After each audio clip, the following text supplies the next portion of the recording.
Bonjour à tous et bienvenue dans ce nouveau studio vlog. Je viens d'arriver chez moi et le livreur m'a appelé. J'ai reçu un truc et je pense que c'est les pins, donc on va ouvrir ça ensemble, c'est parti.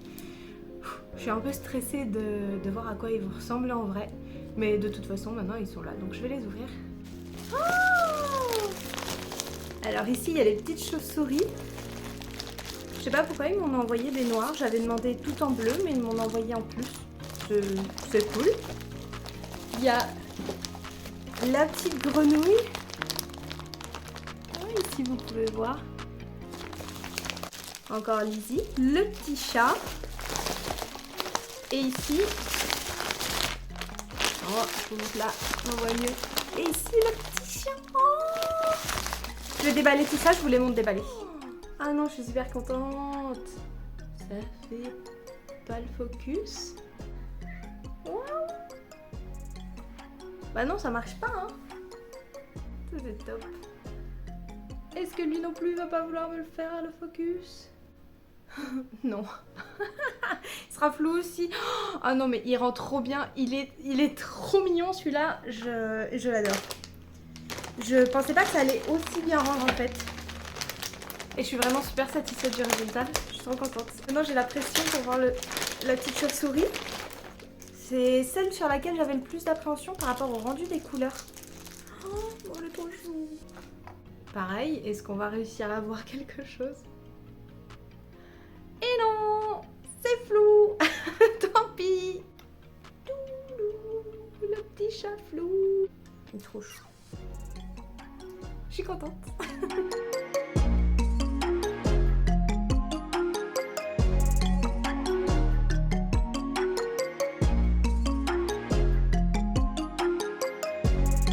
Je sais pas trop quoi faire, mon imprimante continue de faire ces espèces de petits traits partout. J'ai absolument aucune idée de comment résoudre le problème, je sais même pas pourquoi ça fait ces traits au final. Est-ce que c'est le... j'ai pas le nom, le truc qui fait ce mouvement là pour l'impression qui est sale et que je dois juste nettoyer? Je saurais pas dire. Bref, je voulais faire du coup des nouveaux stickers avec ce petit raton laveur qui dort et qui dit nap all day, work never. C'est vraiment ce dont j'ai envie en ce moment. Mais il faut vraiment que je trouve une solution parce que je peux pas me permettre de gaspiller autant de papier à chaque fois pour faire mes impressions. Alors il faut, je pense que je la démonte, mon imprimante.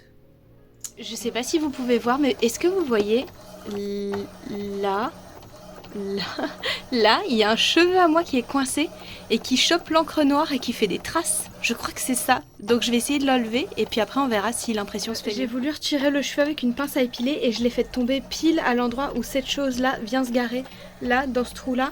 J'espère vraiment ne pas avoir endommagé mon imprimante. Franchement, ce serait relou. Elle vient juste de revenir de réparation. Là, ça m'a l'air ok et il n'y a plus les petites traces sur le côté, donc c'est ce que je voulais. Mais elle m'a fait un bruit bizarre au démarrage. J'ai super peur. Donc c'était bien ça, c'était mon cheveu qui faisait des traces partout. Et là, ça a l'air d'être ok. J'ai pas l'impression d'avoir de nouveaux problèmes dessus malgré l'incident de la pince à épiler. Donc, on va pouvoir imprimer tout ça.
Potentiellement réservé un stand pour une convention à la dernière minute hier soir sur un coup de tête vers 23h. Je me suis dit bah pourquoi pas la faire. Donc ce sera une convention qui est entre le 9 et le 10 novembre qui se déroule à Nice.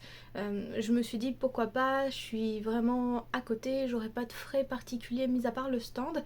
Par contre, je suis dans une galère sans nom parce que j'ai pas assez de stock. J'ai rien prévu pour cette convention en particulier. Je dois faire le Kickstarter en même temps, j'ai des commandes. Bref, ça va être un mois qui va être vraiment hyper chargé et j'avais pas du tout prévu ça. Du coup, je suis en train de me demander si j'aurai le temps de faire des produits pour le mois de décembre, des choses un petit peu plus marquées Noël, etc. Je suis pas certaine. On va voir, je vais essayer de préparer ça le plus vite et le plus efficacement possible. Quoi qu'il en soit, je vais quand même vous montrer et du coup je pourrais vous faire un petit vlog particulier, un petit vlog de convention. Je sais pas si ça vous intéresserait de voir un petit peu les coulisses, les dessous. En plus cette convention là je la connais, je l'ai déjà faite et c'était un joyeux bordel la dernière fois. À voir, est-ce qu'ils se sont améliorés, est-ce qu'ils ont changé les choses, je ne sais pas, mais si c'est la même organisation ça va être folklorique, alors j'ai hâte de vous montrer ça. Hier, j'ai imprimé les backing cards pour les pins du Kickstarter. Je sais pas quoi en penser, je sais pas si j'aime ou si j'aime pas, et je ne sais pas si j'aurai le temps d'en faire d'autres que j'aime plus.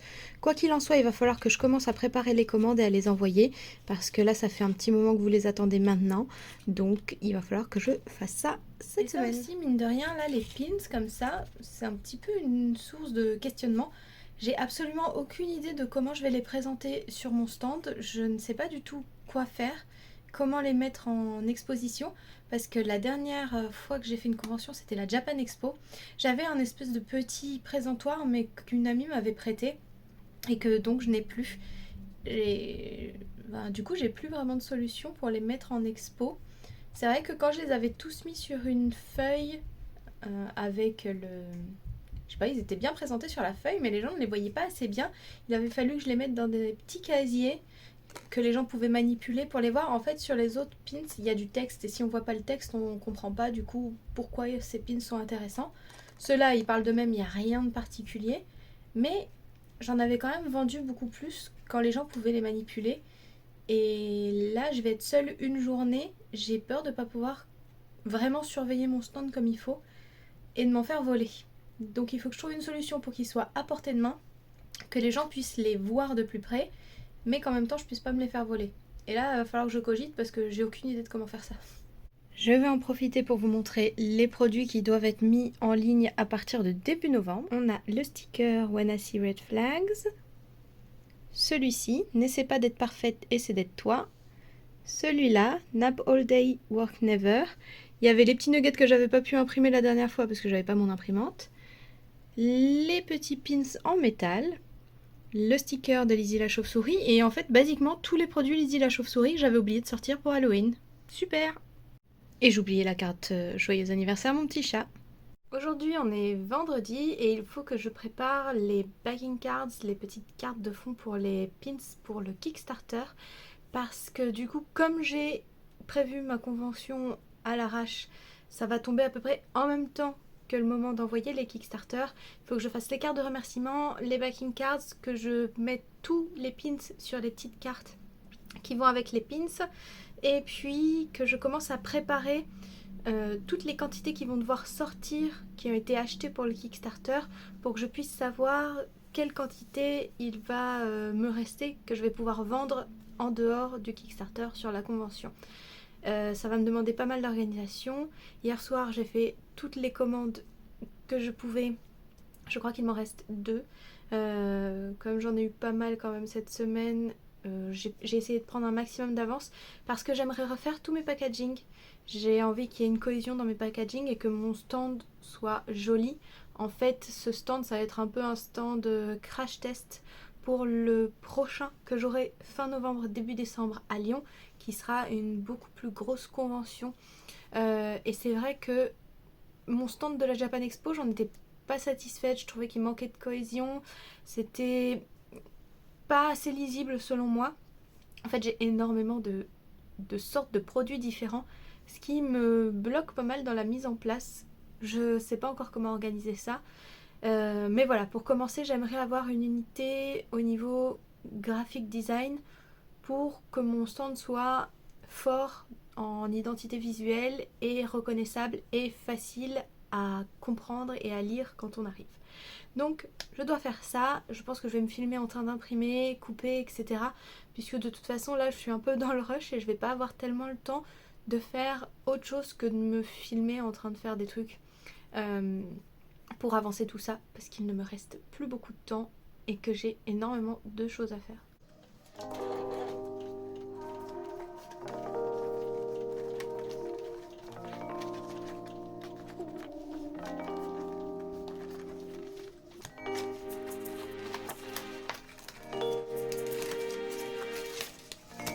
Je viens de penser que comme je dois refaire tous mes packaging, en fait je vais pouvoir utiliser tous les papiers que j'ai accumulés et dont je ne me sers pas pour faire mes cartes de vœux, pour... Bon, pas les trop épais, ceux qui sont trop épais malheureusement je pourrais rien en faire, mais au moins je pourrais faire tous les backing cards, tous les fonds pour les porte-clés, les fonds pour tout ce qui est quand j'emballe mes stickers, en fait je mets un petit fond avec marqué sticker. Je pense que je vais pouvoir utiliser ces papiers là pour refaire tout mon branding et on va voir ce que ça va donner. J'avance progressivement sur la pile de pins. Je dois encore imprimer pas mal de petites cartes parce que j'en ai plus assez. Et puis je continuerai d'avancer, je pense, après ma pause de midi et 2. Là, je dois repartir travailler, donc je suis obligée de m'arrêter, quoi.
j'ai également eu le temps d'envoyer les questionnaires. En fait, quand vous participez à un Kickstarter, vous participez pour une récompense au global, mais là par exemple si vous avez participé pour prendre 2 pins sur les 4 modèles, moi il faut que j'envoie des questionnaires pour savoir lequel des 2 pins vous avez choisi. Donc ça a été fait pour toutes les récompenses, ça a été envoyé, j'ai vu ce matin que j'avais déjà quelques réponses, donc je pense, étant donné que j'ai mis tous les pins sur les petits fonds de cartes, que je vais pouvoir commencer à mettre de côté les quantités dont je vais avoir besoin, donc ça c'est vraiment chouette.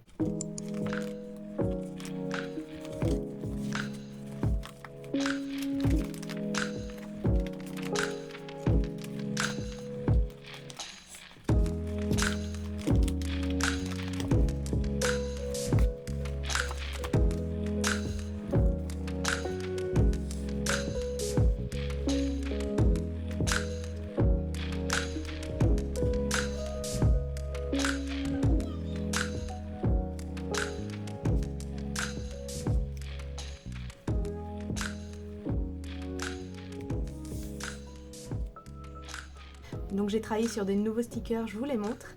Alors il y a celui-ci, mais du coup évidemment c'est retourné. C'est marqué 0% AI, 100% mess, donc 100% bordel. Et on voit mon petit nugget qui fait des... ça focus jamais, qui fait des petites taches de peinture avec ses mains. Il en met partout, il en a partout sur lui. Donc ça, c'est aussi un design que j'aimerais faire en plus grand pour le mettre à l'arrière de mon stand pour la convention, parce que c'est vrai que les gens ne savent pas forcément faire la différence entre l'IA, pas l'IA. Moi, mon style, je trouve que c'est assez évident que c'en est pas, mais je préfère quand même le mettre au cas où certains se poseraient la question et n'oseraient pas me demander. Donc comme ça, ce sera bien visible. J'ai fait également celui-ci. C'est un petit lapin qui pourchasse de l'argent qui s'envole et c'est marqué URSAF fait mal au cul. J'ai reçu ma facture de l'URSSAF et ça fait mal au cul, donc il fallait que je le fasse en petit sticker et je me dis que je dois pas être la seule pour qui c'est douloureux. Alors voici le résultat. Et le dernier, celui-là, la petite limace avec un petit derrière rose. Et c'est marqué « Tu m'aimerais toujours si j'étais une limace ». J'avais dit que je ferais potentiellement pas de collection pour l'hiver, Noël, etc. puisque je n'étais pas sûre d'avoir le temps. Mais j'ai pas résisté, je me suis fait une petite planche de mood board d'un thème hivernal que j'aurais bien aimé faire. J'ai très envie d'un truc cosy qui fasse pas Noël, mais qui fasse très hiver, cocooning, petite soupe au coin du feu, quelque chose qui soit à mi-chemin entre l'automne et l'hiver et qui, moi, me parle beaucoup. Et j'avais aussi comme inspiration, je sais pas si vous voyez bien, mais vous savez, ces petites... il y a des petites jarres, je sais pas comment on dit, des petits pots en forme de maison dans lesquels on met les épices. Et j'aime beaucoup cette esthétique et j'avais très envie de faire quelque chose dans ce thème-là. Je ne sais pas si ça va vous plaire parce que j'ai pas l'impression d'en voir énormément des produits comme ça pour Noël, mais j'ai pas envie de faire un thème Noël parce que dès que Noël est passé, après c'est plus vraiment d'actualité, alors qu'il y a encore quelques mois avant que les chaleurs ne reviennent et j'ai envie qu'on puisse profiter des produits tout le temps. Surtout qu'il y a pas mal de gens qui achètent mes produits pour les offrir à Noël et si on les offre le jour même de Noël, sur un thème Noël, et ben dès le lendemain c'est déjà dépassé. Donc je vois pas l'intérêt. Alors je pense quand même que je vais essayer de sortir quelques produits là-dessus. Je ne sais pas si vous entendez mais dehors le temps se déchaîne. Ça tonne vraiment fort. J'adore ce temps, moi ça me va très bien. J'ai juste toujours peur pour l'ordinateur lorsque ça se produit parce qu'on a régulièrement des coupures à cause de ça. J'ai fait mon petit mood board sur du papier et maintenant je vais pouvoir tout mettre dans Milanote. Alors c'est une application qui me permet de faire des mood boards, de mettre mes inspirations, pouvoir mettre toutes mes inspirations que j'ai trouvées sur Pinterest et d'autres sites, voilà, dedans. Et ça me donnera une vision d'ensemble qui sera du coup un peu plus parlante pour me donner plus d'idées de comment agencer toutes les idées que j'ai eues ensemble. Les choix de couleurs aussi, ça va pouvoir m'aider. Et donc j'aime beaucoup cette application Milanote. C'est vrai que pour l'instant c'est le plus pratique que j'ai trouvé. Tu peux vraiment agencer ça comme tu veux et tu peux faire plusieurs mood boards dans des mood boards. Je sais pas comment dire ça mais c'est vraiment bien fichu, c'est gratuit. Donc pour ceux qui ont du mal à s'organiser dans leur tête ou sur papier, ça peut être très intéressant. Et je vais vous dire ce que j'ai mis un petit peu dessus. Il y a donc ces petites maisons là, comme je disais, qui sont dans un style très... et à la fois simple et à la fois travaillé. J'avais pour idée de mettre des petites lanternes. J'aimerais aussi travailler le côté bakery, donc les pâtisseries. J'avais très envie de faire des petits bretzels, des roulés à la cannelle, des choses réconfortantes pour la saison froide. J'ai mis des boissons chaudes, des petites étoiles, des pulls d'hiver, des livres. Voilà, je voulais un esprit très Gilmore Girl, entre guillemets. Pour moi, c'est tout ce que la série évoque. Un petit truc cocooning au coin du feu, réconfortant, familial, joyeux, posé. Voilà. Bref, c'est tout ce que la série m'évoque. Donc si je devais résumer tout ce que j'ai mis dedans, un petit village avec des habitants sympas, avec des trucs chouettes à faire, comme dans la série Gilmore Girl. J'ai commandé des petits sacs en craft parce qu'il y a énormément de stickers dont j'aimerais me débarrasser. Je pense que je vais arrêter de les vendre. Si beaucoup trop de produits loupés ou que j'ai déjà arrêté de commercialiser et que j'aimerais mettre dans des pochettes surprises. Donc les pochettes seront vraiment pas chères. Moi, ça me permettra de me débarrasser de ce qui n'est pas fait correctement ou alors de ce que je ne veux plus vendre. Il y a également les packs de stickers que je pense que je vais arrêter de faire parce que honnêtement ça me prend du temps pour pas grand chose. Il n'y a pas énormément de gens qui en achètent ni sur les conventions ni en ligne. Je pense que c'est quelque chose qui va s'arrêter et je vais continuer les stickers à l'unité et ce sera très bien comme ça. Et regardez ce que j'ai fait, j'ai presque fini de trier tous mes papiers. Je suis super contente, j'ai pris le temps de le faire et ça fait du bien. Il me reste encore pas mal de choses à faire, mais je vais les faire hors caméra parce que là, ce que je dois faire en priorité, c'est commencer le montage. Il me faut absolument des prints que je n'ai plus pour la convention. Je pensais avoir plus de temps puisque pour moi, la prochaine convention était fin novembre. Et au final, comme je me suis rajouté celle-ci dernière minute, j'en aurais besoin pour début novembre. Il faut absolument que je fasse la commande le plus vite possible, sinon j'ai peur de ne pas les avoir à temps. Donc il faut que je fasse ça. Et je dois aussi commander des transferts pour tissu, puisque j'ai des tote bags que je veux customiser. Mais j'ai pas encore les idées de design que je veux mettre dessus. Donc il faut que je réfléchisse à ce que je pourrais mettre, etc. pour faire la commande de films transférables. Et ensuite faire le transfert avec la presse à chaud pour pouvoir avoir des designs de tote bags prêts pour la convention. C'est la fin de ce studio vlog, je suis désolée, il part vraiment dans tous les sens, il y a plein de choses que j'ai oublié de vous filmer parce que je suis à fond dans les préparatifs de la convention imprévue. Mais bon, je suis quand même contente, j'ai fait plein de nouveaux produits que j'aime beaucoup, je suis contente parce qu'il y a des choses que j'étais en train de designer qui ne me plaisaient pas tant que ça et je me disais bon ben c'est pas grave, je vais les sortir comme ça et je me suis rappelé de la vidéo où je parle de mon entreprise et du fait que je veux faire des choses qui me plaisent. Donc je me suis forcée, je me suis poussée et maintenant les produits me plaisent à 100%, donc je suis hyper contente. J'ai oublié de vous faire un bisou. Ciao!